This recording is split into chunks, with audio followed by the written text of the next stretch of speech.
O bilhete estava dobrado no bolso do paletó desde a manhã anterior. Renato havia passado a noite inteira acordado, sentado na beira da cama do quarto de hotel, com aquele papel entre os dedos, relendo os números como se eles pudessem mudar se ele piscasse rápido o suficiente. Não mudavam. Eram sempre os mesmos 6 números. E aqueles 6 números valiam 8.342.000 reais. Ele não chorou quando descobriu. Não gritou, não ligou para ninguém, não abriu uma garrafa de nada. Ficou parado, com o celular na mão, olhando para a tela que confirmava o prêmio. E a primeira coisa que sentiu não foi alegria. Foi um peso. Um peso velho, do tipo que a pessoa carrega tanto tempo que para de perceber que está ali, até que algo o sacode de volta à superfície. A segunda coisa que sentiu foi o rosto do pai. Não uma imagem nítida, não uma lembrança específica. Era mais uma sensação, como quando se lembra de um cheiro sem conseguir nomeá-lo. O pai de mãos grandes e calejadas, o pai que acordava antes do sol, o pai que nunca reclamava em voz alta, mas cujo cansaço estava escrito em cada linha do rosto. Aquele rosto havia aparecido ali, naquele quarto de hotel de cidade grande, no meio da maior virada da vida de Renato, sem pedir licença e sem aviso. Renato tinha 42 anos. Havia saído de Angicos do Meio, cidade de interior com pouco mais de 8.000 habitantes, aos 23. Tinha ido embora num ônibus de linha, com uma mochila razoavelmente vazia e a cabeça cheia de justificativas que, com o tempo, foram virando convicções. E depois foram virando silêncio. Nos primeiros anos mandava dinheiro quando podia. Depois, as ligações foram espaçando. O celular do pai parou de funcionar e Renato não buscou o novo número com a urgência que deveria. Depois passou um ano inteiro sem contato. Depois passou 2. E quando a pessoa percebe que passou 2 anos sem falar com os pais, a culpa já é grande demais para encarar de frente, então ela vira uma gaveta que se fecha e que ninguém abre mais. Renato havia fechado aquela gaveta fazia quase 12 anos.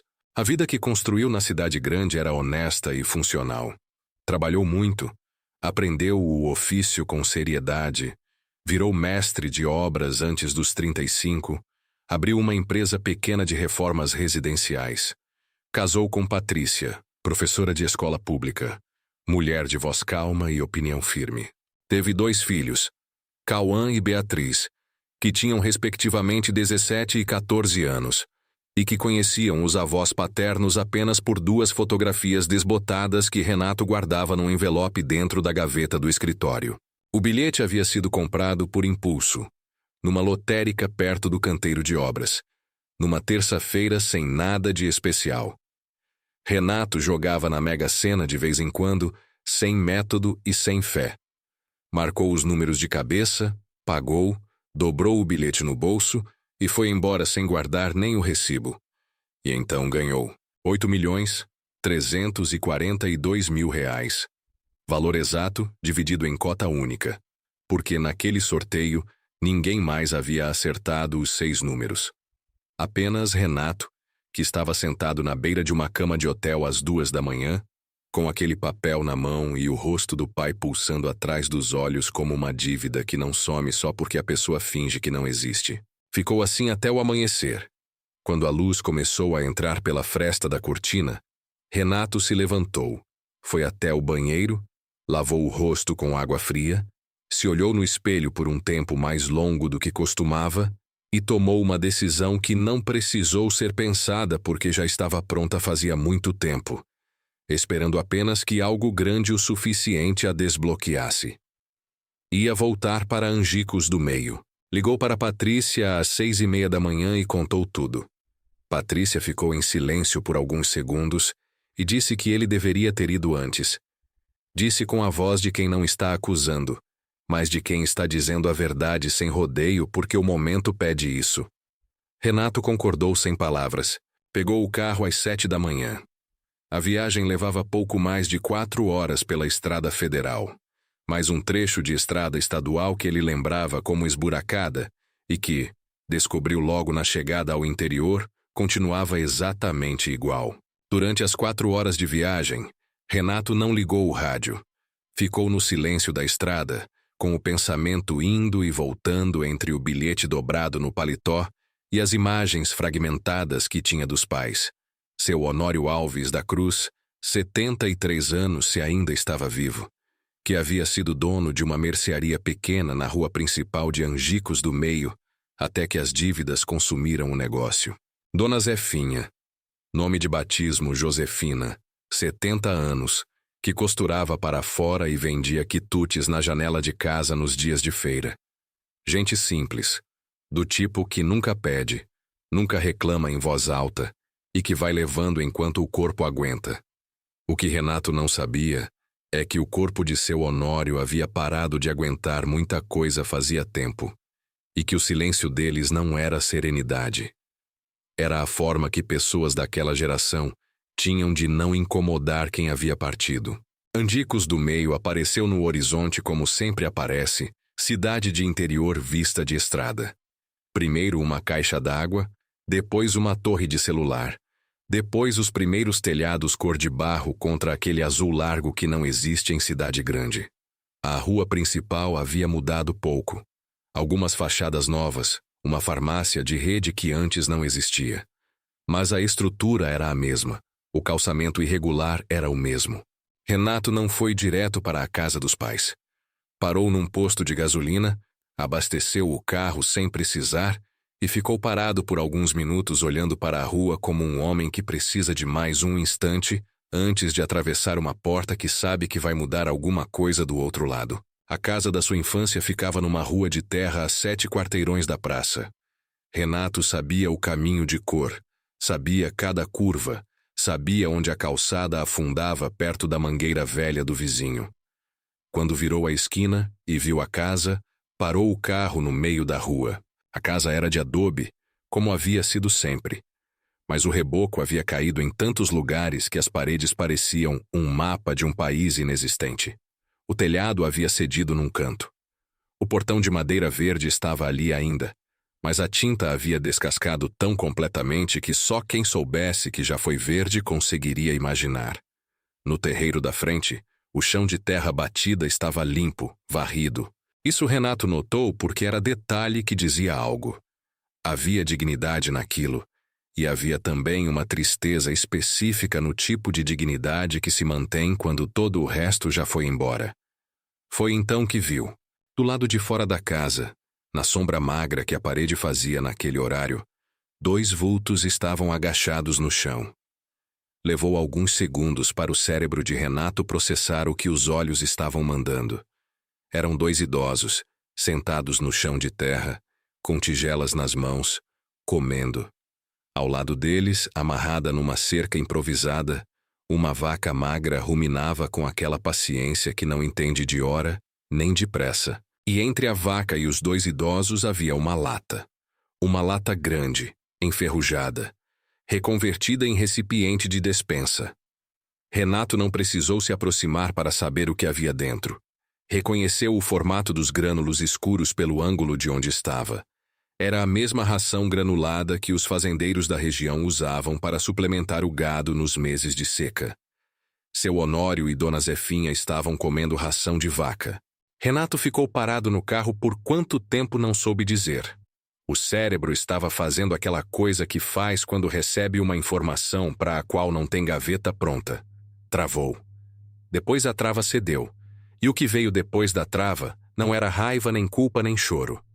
Era aquela clareza fria e pesada que chega quando a pessoa entende, de uma vez só, o tamanho exato de tudo que deixou acontecer enquanto não estava olhando. Abriu a porta do carro devagar. Desceu. Caminhou os poucos metros até o portão, empurrou e entrou no terreiro. O pai ouviu o passo na terra e virou o rosto. Eram os mesmos olhos, mais fundo, mais marcados, com aquela camada de branco que começa a aparecer na íris dos velhos, mas eram os mesmos. Seu Honório ficou olhando para o filho por um instante que pareceu maior do que era, e então fez a coisa que Renato não esperava. Não sorriu, não levantou, não disse o nome do filho. Abaixou os olhos de volta para a tigela. Dona Zefinha tinha a visão comprometida fazia alguns anos e só percebeu que havia alguém no terreiro quando o marido mudou de postura. Virou o rosto na direção de Renato com aquela forma que as pessoas com visão ruim têm de olhar, levemente de lado, tentando capturar pelo canto o que o centro do olho já não alcança. "Quem é?" disse ela. Voz igual, exatamente igual. Renato não esperava que a voz fosse igual e aquilo o desarmou mais do que tudo o que havia visto até ali. "Sou eu, mãe", disse ele. Dona Zefinha ficou quieta por um momento. Depois colocou a tigela no chão com cuidado, levantou devagar e deu 2 passos na direção do filho até alcançar o rosto dele com as 2 mãos. Passou os dedos pelo rosto de Renato, da forma como cegos leem, devagar, com atenção, como se precisasse confirmar pelo tato o que o olho não conseguia confirmar pela luz.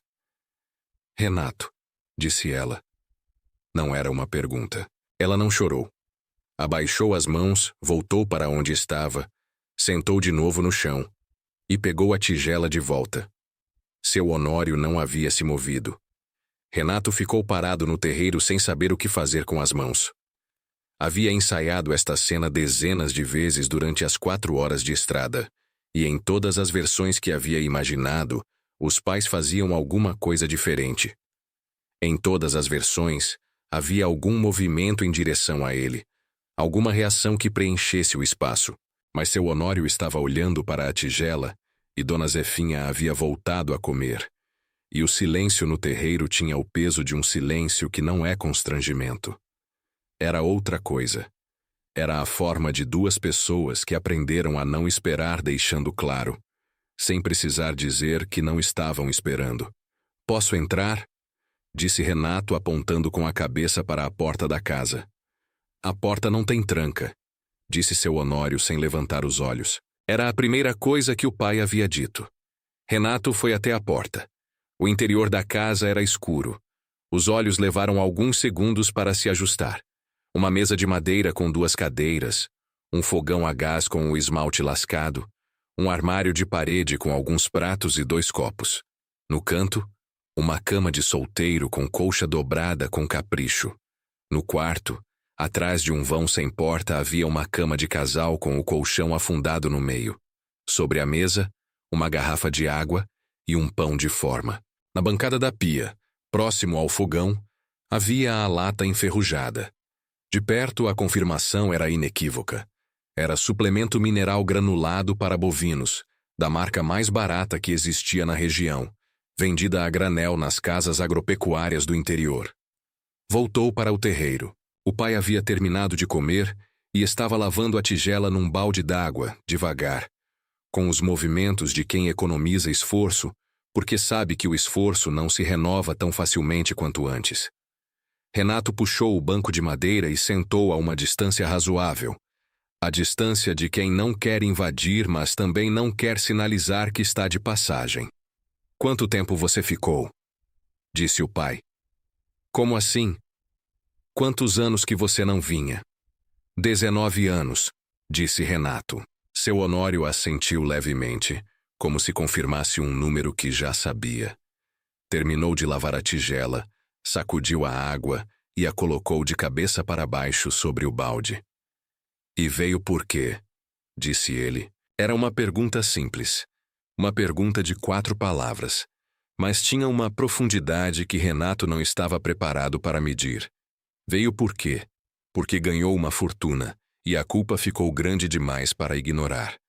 Porque o rosto do pai havia aparecido naquele quarto de hotel às 2 da manhã e não quis sair.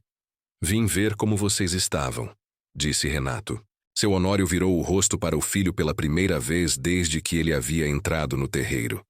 Eram olhos que não tinham mais paciência para versões reduzidas da verdade. "Agora você quer saber?" disse ele. Sem agressividade, sem ironia forçada. Uma pergunta mesmo. Renato não respondeu. Não tinha resposta boa para aquilo. O pai ficou olhando para ele por alguns segundos.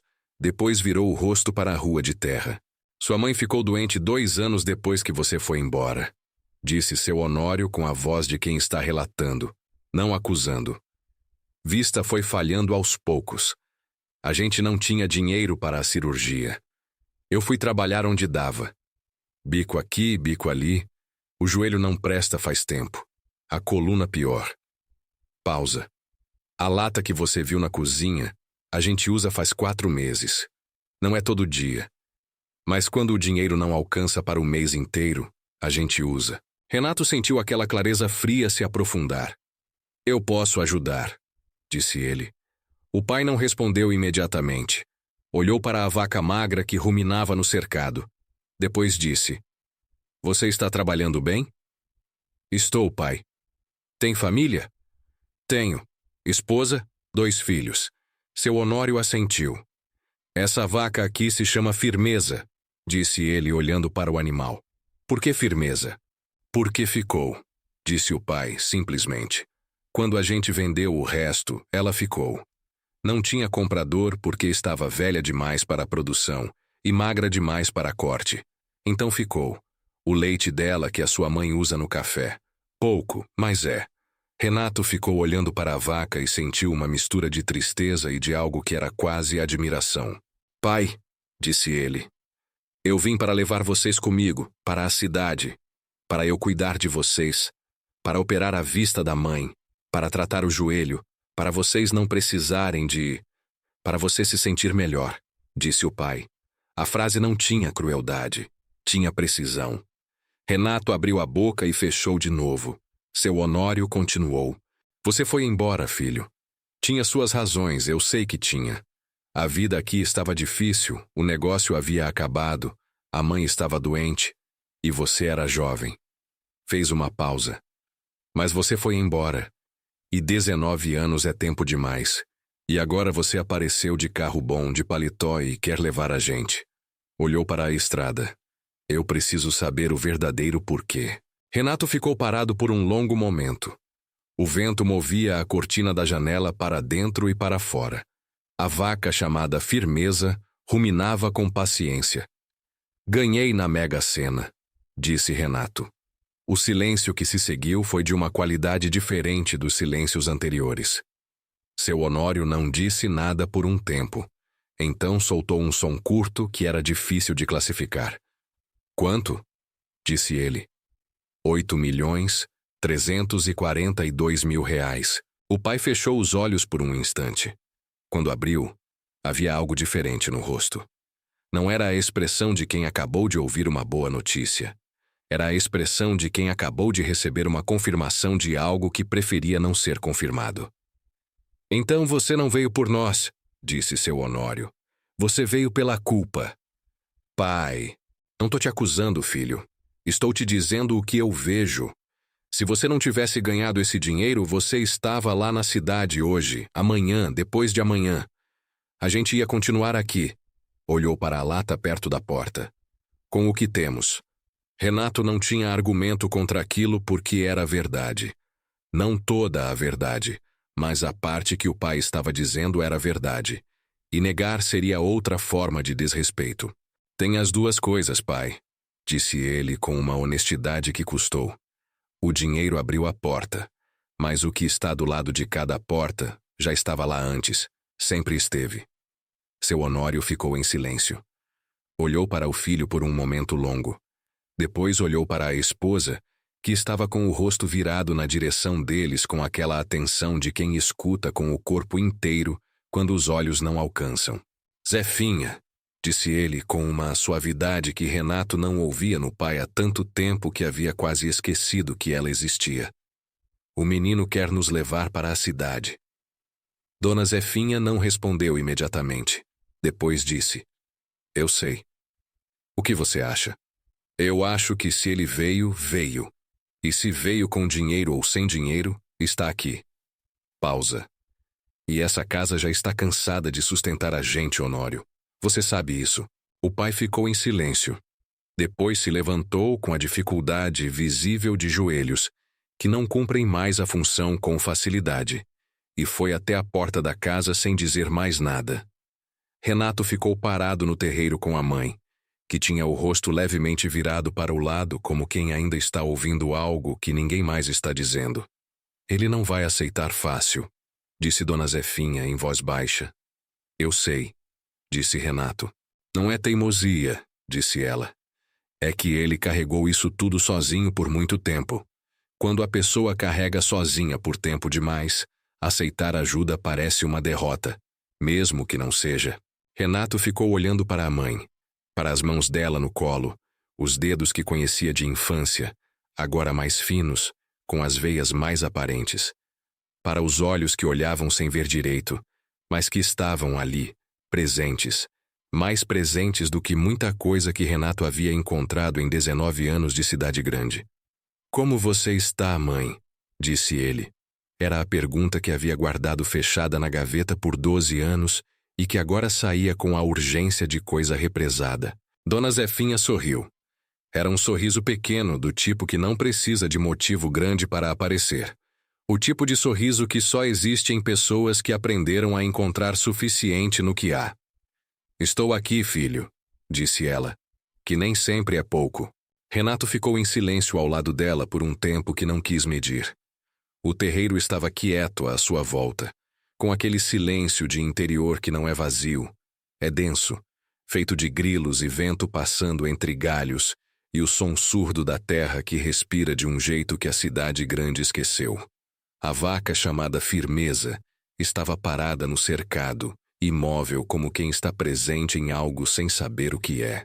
E seu Honório estava do lado de dentro da casa, no escuro, talvez deitado, talvez sentado, talvez apenas quieto com o peso de um dia que havia trazido de volta, sem aviso e sem preparo, o filho que havia ido embora 19 anos antes.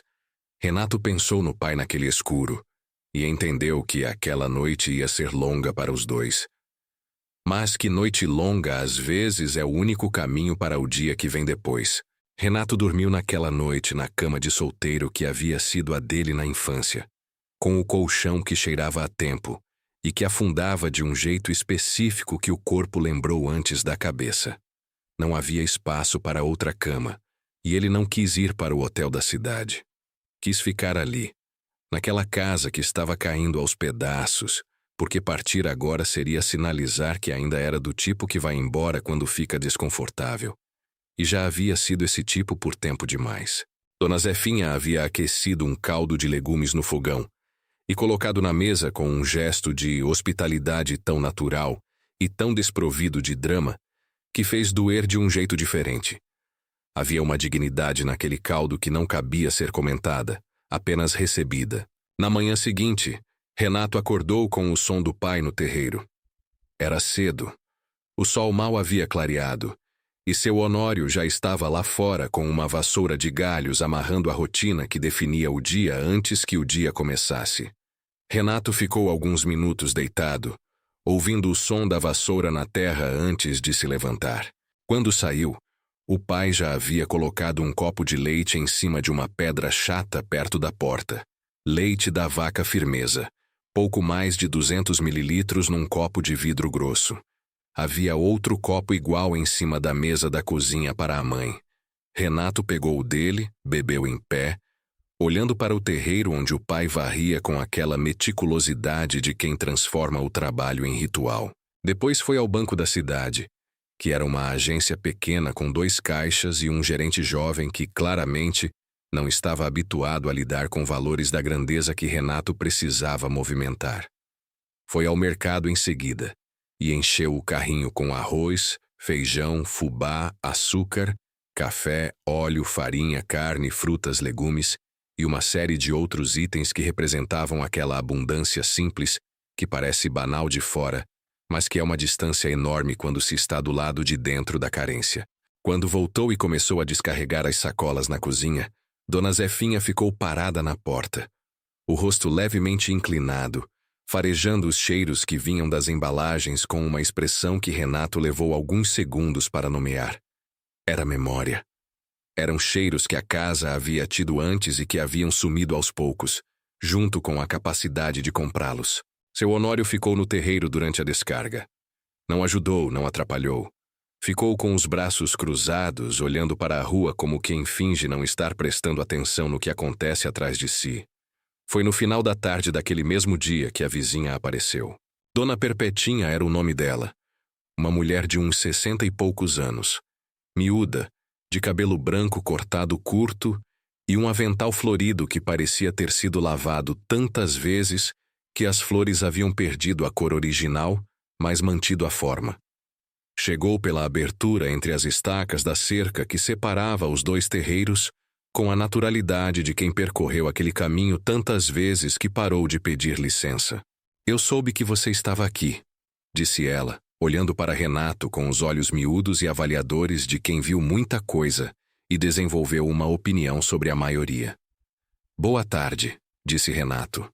Boa tarde, não sei se é, disse ela, sentando sem ser convidada num banco perto da porta.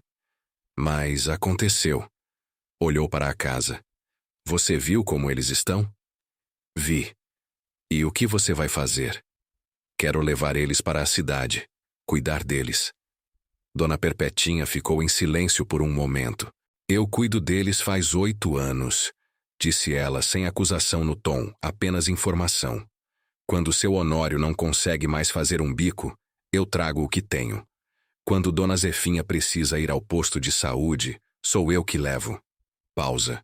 Não tô me gabando, estou te contando para você entender o tamanho do que ficou vazio quando você foi embora. Renato olhou para o café no copo. Eu sei. Não sabe, disse ela com uma firmeza gentil. Porque você não estava aqui para ver. Pausa. Seu pai vendeu o relógio que era do pai dele para pagar a conta do hospital quando sua mãe foi internada com pneumonia, uns 6 anos atrás. Eu estava lá. Vi ele tirar o relógio do pulso na fila da admissão e entregar para o auxiliar que estava pedindo o depósito. Ela olhou para Renato. Ele não chorou. Seu Honório não chora. Mas eu vi o que aconteceu no rosto dele quando tirou aquele relógio. Renato ficou em silêncio.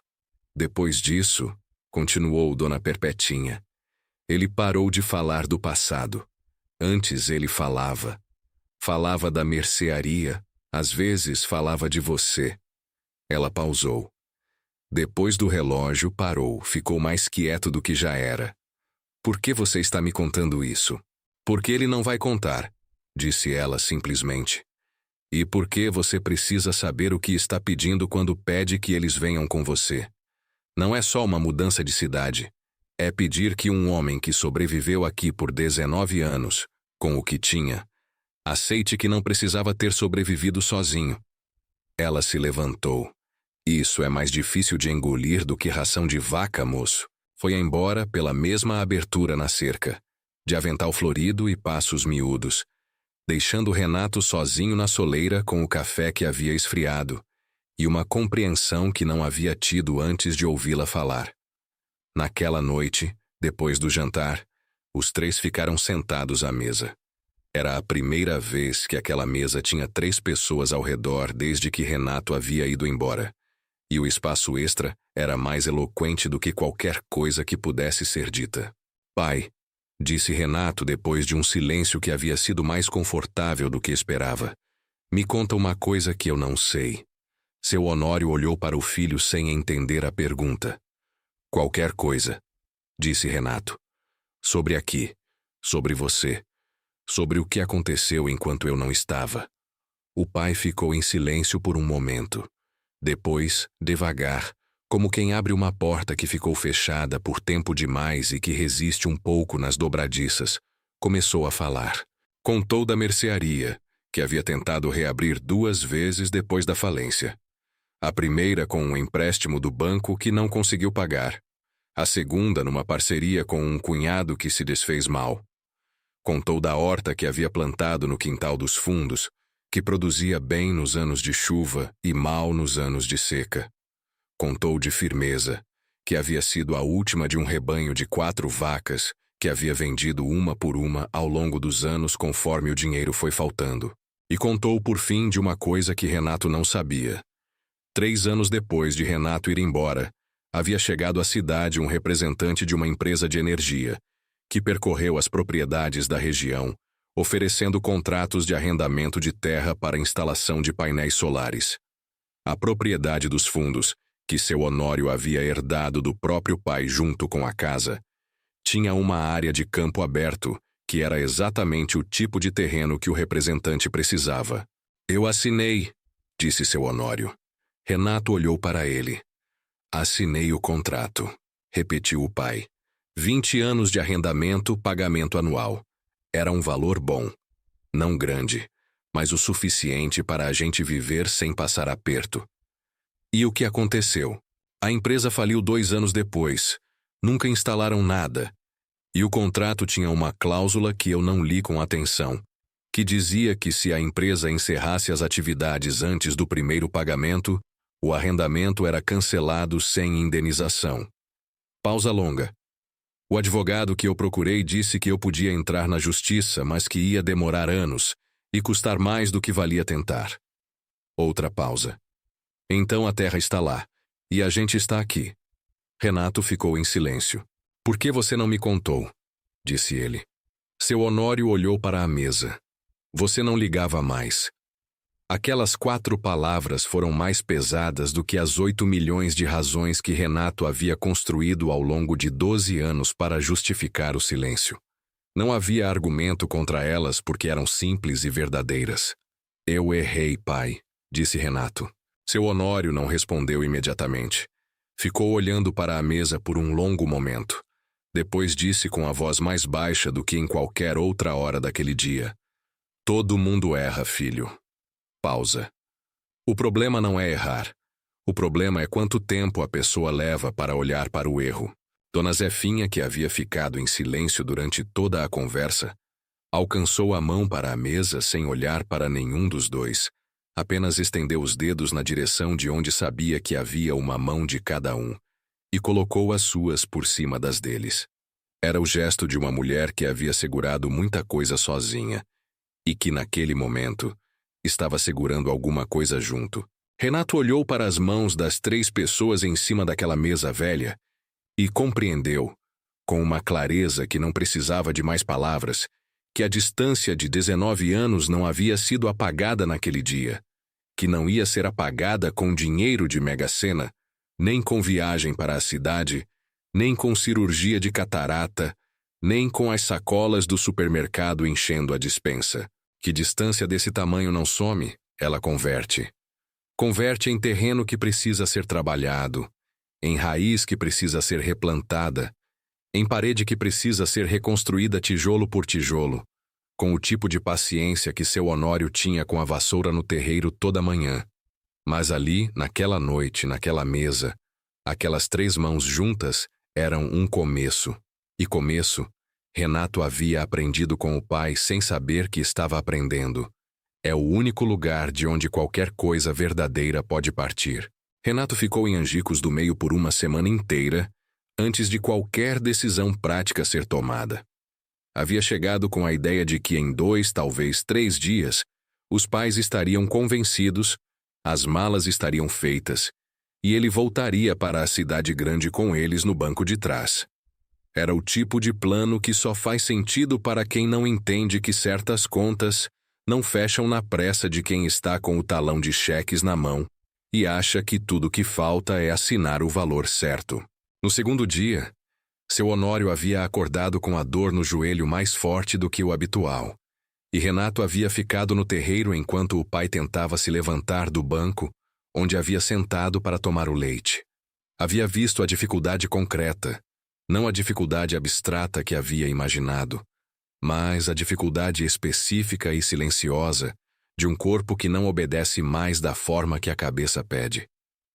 Quando o pai finalmente ficou de pé, olhou para Renato e disse: No hospital da cidade tem um ortopedista que vem toda quinzena. Eu já estive lá 2 vezes. Disse que precisa de cirurgia, mas que a fila é longa. Eu pago a cirurgia, disse Renato. Eu sei que você paga, disse o pai. A questão é se eu aceito. E você aceita? Seu Honório ficou olhando para o filho por um momento. Depois disse: Vou pensar. Era a segunda concessão em 2 dias. Renato foi aprendendo a reconhecer o ritmo do pai, a forma como as concessões chegavam, pequenas e espaçadas, como água que não brota em jorro, mas em gotas constantes, que com o tempo formam poça, depois córrego, depois algo que se pode beber. No terceiro dia, Renato havia pedido ao pai que andasse com ele pela cidade. Não com um propósito declarado. Apenas andar, ver o que havia mudado e o que havia ficado igual. Seu Honório havia concordado. E os dois foram pela rua de terra, pela rua principal, pela praça, devagar no ritmo que o joelho permitia. As pessoas que encontravam olhavam para Renato com aquele reconhecimento tardio de cidade pequena, onde a face de filho de fulano fica guardada na memória coletiva mesmo depois de décadas. O pai apresentava sem cerimônia. É meu filho, Renato, que estava na cidade grande. As pessoas respondiam com sorrisos e com aquela mistura de cordialidade e avaliação que é característica dos lugares onde todo mundo sabe a história de todo mundo. Em certo ponto do passeio, pararam na frente do espaço onde havia sido a mercearia. Agora era uma loja de artigos religiosos, com santos e velas na vitrine.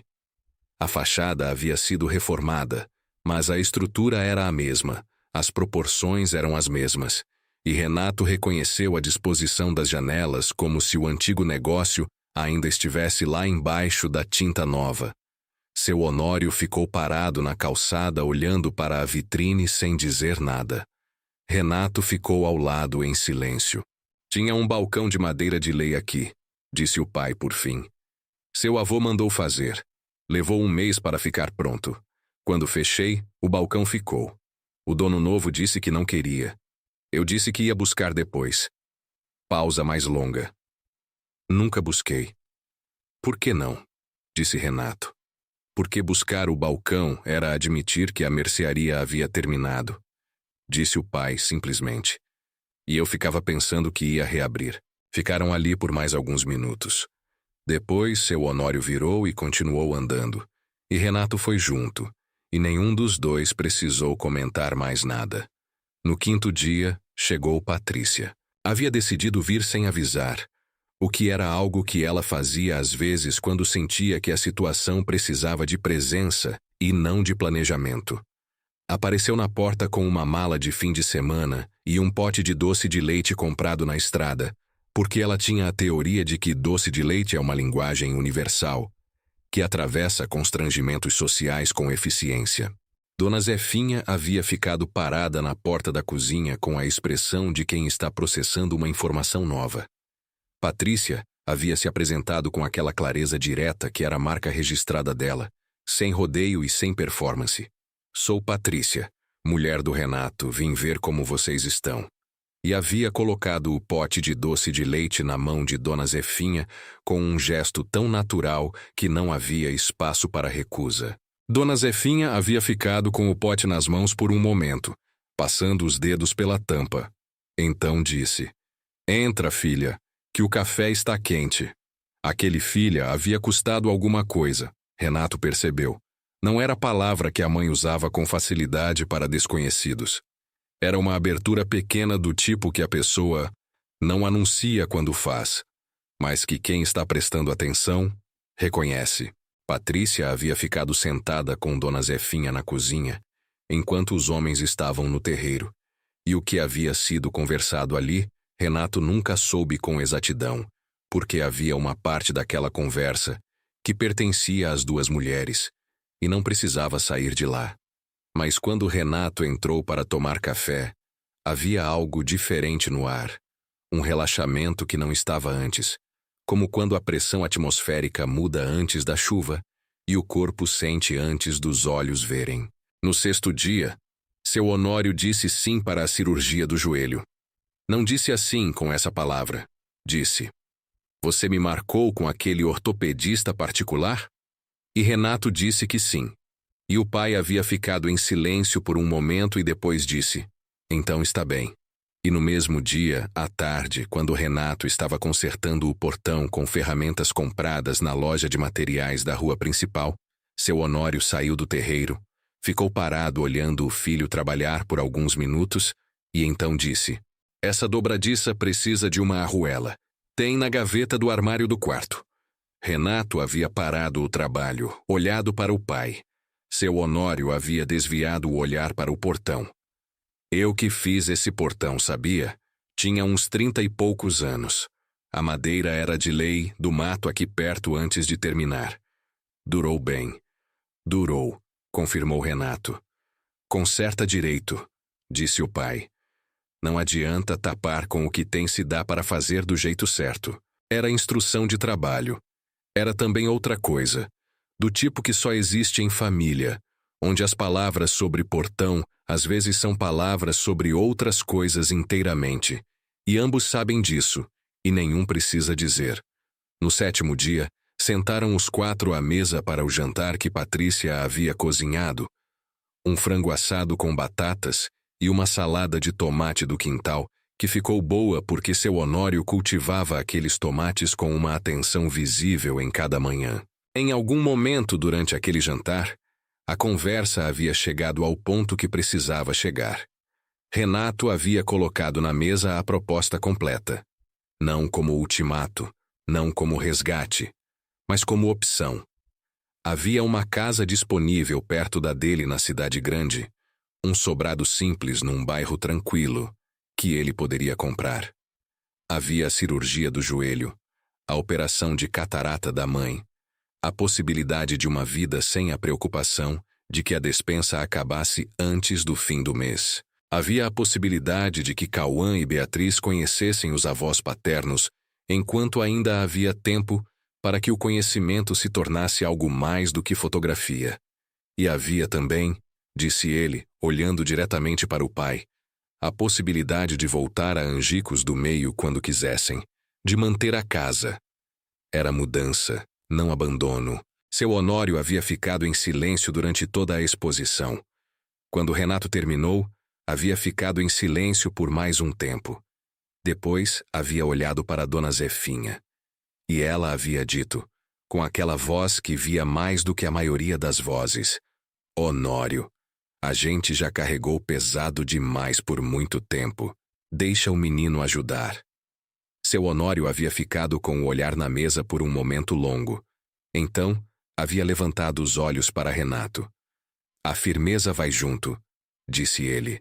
Renato havia aberto a boca para dizer que vaca em cidade grande era complicado, que havia questões práticas, mas o rosto do pai tinha naquele momento uma expressão que Renato reconheceu como sendo o único ponto do qual o pai não ia ceder. A firmeza vai junto, disse Renato. Patrícia olhou para o marido com uma expressão que dizia que teriam uma conversa longa sobre logística bovina assim que chegassem à cidade, mas que também dizia que sabia que era a resposta certa. 2 dias depois, o carro estava carregado. As roupas, as coisas de valor sentimental que Dona Zefinha havia separado com precisão de quem conhece exatamente o que é insubstituível. Os documentos que seu Honório guardava numa caixa de sapato. A fotografia do balcão de madeira de lei tirada na inauguração da mercearia, com seu Honório mais jovem do que Renato era agora, sorrindo com o tipo de orgulho de quem está inaugurando algo que acredita que vai durar. Firmeza havia sido providenciada através de um contato de fazendeiro nos arredores da cidade grande, que topou receber a vaca em sua propriedade em troca de um valor mensal. Firmeza não ia morar no quintal do sobrado, mas ia estar perto o suficiente para que seu Honório pudesse visitá-la quando quisesse. Dona Perpetinha havia aparecido para se despedir de manhã cedo, de avental florido, com um embrulho de pano com 2 potes de geleia que havia feito com frutas do quintal. Havia abraçado Dona Zefinha por um tempo considerável, as 2 mulheres pequenas abraçadas no terreiro varrido, sem precisar dizer nada do que havia entre elas, porque 19 anos de vizinhança e cuidado mútuo não precisam de palavras para serem reconhecidos. Depois havia olhado para Renato com aqueles olhos miúdos e avaliadores e dito: Cuida deles. Vou cuidar, disse Renato. Eu sei que você vai, disse ela. Senão eu teria dito outra coisa. E foi embora pela abertura na cerca sem olhar para trás, que era o jeito de Dona Perpetinha deixar um lugar. Sem cerimônia e sem drama, apenas indo.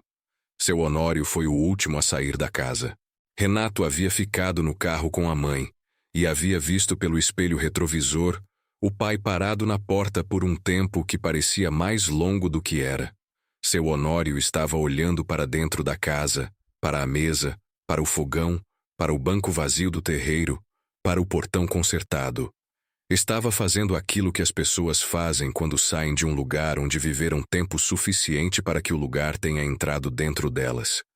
Estava levando uma última imagem para guardar. Depois virou, fechou a porta, desceu os 2 degraus com o cuidado que o joelho ruim pedia, atravessou o terreiro e entrou no banco de trás do carro ao lado de Renato sem dizer nada. Renato deu a partida. A rua de terra apareceu no para-brisa, depois a rua principal, depois a praça com a igreja de Nossa Senhora Aparecida de pintura branca e azul que descascava nos cantos desde que Renato se lembrava, depois a saída da cidade, depois a estrada estadual esburacada que levava à Federal. Ninguém falou por um bom trecho. Foi Dona Zefinha quem quebrou o silêncio, com aquela forma específica que ela tinha de dizer a coisa certa no momento exato. Renato, disse ela com o rosto voltado para a janela, como se estivesse vendo a paisagem que não conseguia ver direito. Mãe, aquele ditado que o seu bisavô dizia, da fruta boa que demora mais para amadurecer. Pausa. O seu avô contou para o seu pai, e seu pai contou para você. Eu sei porque eu estava do lado quando ele contou. Você tinha uns 10 anos e não pareceu que entendeu. Ela pausou novamente, mas guardou. Renato ficou em silêncio. Você guardou, ela repetiu, com aquela suavidade que não é julgamento, mas é amor do tipo que viu tudo e ficou de pé. No banco de trás, seu Honório olhava pela janela para a estrada que ia ficando para trás. Não disse nada, mas levantou a mão devagar e colocou no ombro do filho que estava ao volante, e ali deixou. Era o gesto de um homem que não tem costume de gestos fáceis, que guarda a emoção atrás de uma contenção que custou muito a ser construída e que por isso ele respeita, mas que naquele momento havia achado a forma exata que cabia no que precisava ser dito sem palavras. Renato sentiu a mão do pai no ombro e manteve os olhos na estrada. A estrada era longa. O horizonte do interior, naquele começo de tarde de luz dourada e céu sem nuvem, tinha aquela imensidão específica de lugar que não tem prédio para cortar a linha do fundo. A vaca chamada Firmeza estava num caminhão à frente deles, sendo transportada para um pasto que ela ainda não conhecia, mas que ia conhecer. O portão de angicos do meio estava fechado atrás deles, mas não trancado, porque a chave estava no bolso de seu Honório. E seu Honório havia dito que volta a ver como a casa estava de vez em quando. Havia futuro naquilo. Não o futuro arrumado e sem custo de quem resolve tudo com o talão de cheques, mas o futuro real, que tem irregularidade e esforço e as marcas visíveis de tudo o que aconteceu antes dele. Um futuro construído sobre uma base que não era nova, mas que havia sido encontrada de novo e decidida como suficiente para recomeçar. Renato manteve os olhos na estrada e a mão do pai no ombro, e foi dirigindo. Porque às vezes o que a vida pede não é o gesto grande e definitivo. É apenas continuar indo, com a pessoa certa ao lado, com a janela aberta, com a estrada na frente e com a coragem de quem sabe que chegou atrasado, mas chegou. E que chegar, mesmo atrasado, é diferente de nunca ter voltado. Se essa história tocou algo em você, compartilha com alguém que precisa ouvir hoje. Às vezes a mensagem certa aparece na hora exata que alguém mais precisa dela. E se você ainda não faz parte do canal, se inscreve agora, porque toda semana tem uma história que vale a parada.